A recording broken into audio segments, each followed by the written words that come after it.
My friends, 2024 just released and we already have Game of the Year. It's about to start winning every single award that's out there. It's a game called Epstein. Yes, everyone's thinking about it. It is the Epstein, the infamous Epstein from Epstein's Island. So it's an open world survival game that seems to be like the thing right now, the popular thing thanks to Power World. And it's a game where you basically have to survive into Epstein's Island. You're a survivor, you're dropped off, and you have to build your base, you have to gather resources, you have to hire MJs to help fight for you, and you have to defeat the evil demonic creatures that live inside the island to stop Epstein himself. There's a bunch of like interesting lore pieces that they just fabricated, or maybe that's what actually happened inside Epstein's Island. Nobody knows, I think. But the main objective of the game is that once you build your base, once you have your farming crops, your tools, your upgraded weapons, and you build your guns, because the game has guns, just like Power World, you have to fight the 3 mini-bosses that have the keys that let you fight Epstein himself. The 3 mini-bosses, you might recognize their names. It is Clinton, it is Hawking, and it is Minwell. They're not exactly one-to-one names with the people associated with the actual Epstein's Island, most likely because obviously you don't want to get in trouble,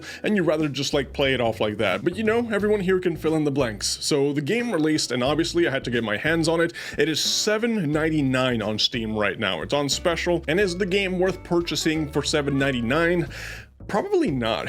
Honestly, totally not. The game has a few shortcomings, there's a couple of bugs, and there's things that will just literally piss you off. But, you know, I got the chance to play it, obviously I had to play it, and let me tell you guys a little bit about the game. So as soon as you start off the game, you're in an island that's outside of the island. It's like a mini island, and right there on the spawn point, right off the bat, there's a message that says, there are no Pokemon on this island. So it's a nice little throw at Power World. You know, I like it when game developers kind of just communicate with the player like that. They kind of just acknowledge that, you know, this is in fact at the end of the day a video game and you're not supposed to take it seriously. It's supposed to be lighthearted and fun. So you get into the mainland and you have to, you know, craft items by gathering resources like stone and wood, and then you fight monsters and you upgrade your base. You have the crafting table, you know, your typical open world survival concept. And the game also has a level progression system, and every time you level up you can increase your stamina, your attack, your defense.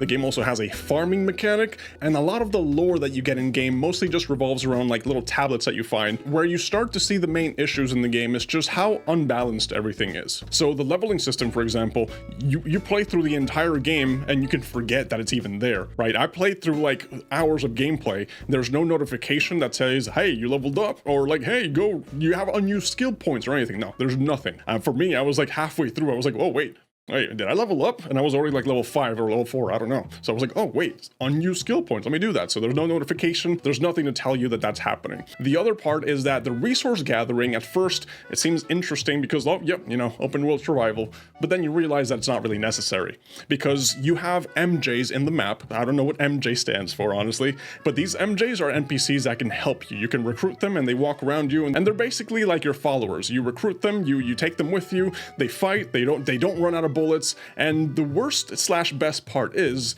that when you try to kill them, they don't fight back, and once you kill them, you're able to loot everything that they're wearing. So why would I spend so much time gathering iron ingots and using the furnace and crafting and all that stuff to get an entire iron armor when I can just kill the MJ that's not gonna fight back and I have a guaranteed full set of armor plus the gun that he's carrying? So it's like the fastest way to get armor is to get a friend and betray them, and it's okay because they keep respawning. So you can just kill one and then like 5 minutes there's a new one that spawns and you can just have them follow you around. So there's no real losing situation here. And then another issue is that upgrading your tools and then just like getting more rare stuff, you don't have to worry about doing that either, because the mobs that you find in the game, almost all of them always guarantee a bone leg drop. You know, it's a weapon that's basically just a bone leg you can whack around, and for some reason that bone leg, that one singular bone leg, sells for so much money that if you want an iron pickaxe or like an iron hatchet, you don't have to worry about gathering the resources and upgrading. You don't have to worry about any of that, because just literally kill 5 mobs,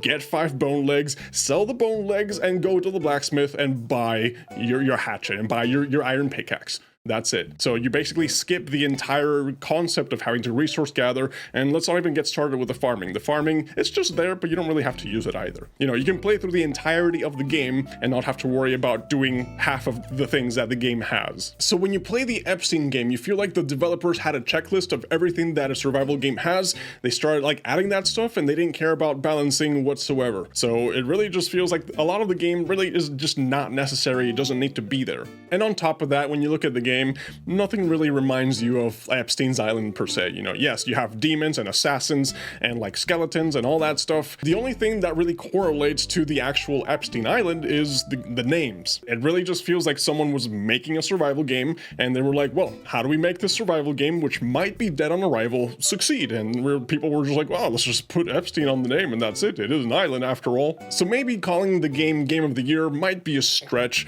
but is it a bad game per se? I think that there's worse games out there. It's not a groundbreaking game. It's not an award-winning, super amazing game, but if you play it, you'll be like, wow, it's bad, but it's playable. It's fun. You know, if you don't have high expectations already, you're gonna have your fun, you know, which is exactly what I did. I went into the game thinking this is gonna suck, and it was fun because I thought it was gonna suck. But I will say that the one thing that pissed me off, the one thing that once I had it, I was like, whoa, this makes the game basically easy mode. It's like there's no difficulty, there's no challenge, is that when you recruit the MJs, the NPCs that are supposed to help you out, you can recruit, I think, as many as you can. At one point, I had 3 of them following me around, all of them with guns, and they all attack. So whenever you would get into a fight, you just have to hit the monster once and then just run away, and the MJs will take care of everything. And the worst part is that the staggering in the game, you know, when you hit something and they're just like, oh, that applies to not only the NPCs, but the bosses as well. So a lot of the times whenever I was fighting the NPCs, I literally just hit it once, and then they're just like nonstop being staggered by the gunshots from the MJs.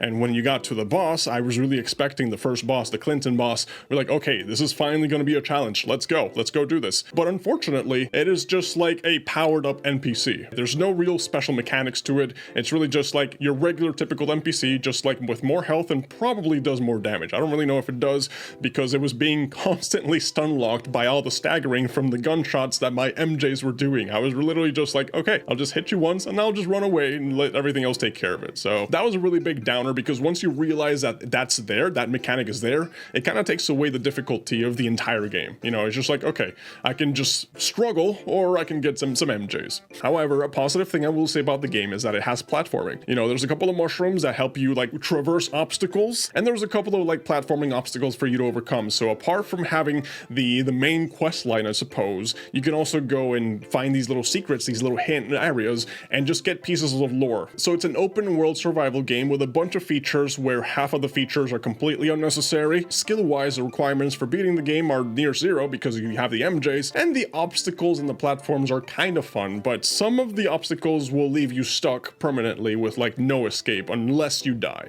which sucks. You also have some assets that look like they don't belong there. Some of the puzzles are fun, I suppose, but if you come into the game with no expectations, you will have fun. And my thing with the game is that the game had good marketing, but it was not a good game, you know? That's a whole thing. At least it was good enough for me to want to try it out. I'm pretty sure a lot of people wanted to try it out only because it had the Epstein name tied to it. You know, it's just like how YouTube videos work. I always say that when it comes to YouTube videos, a good idea with bad editing is gonna pop off.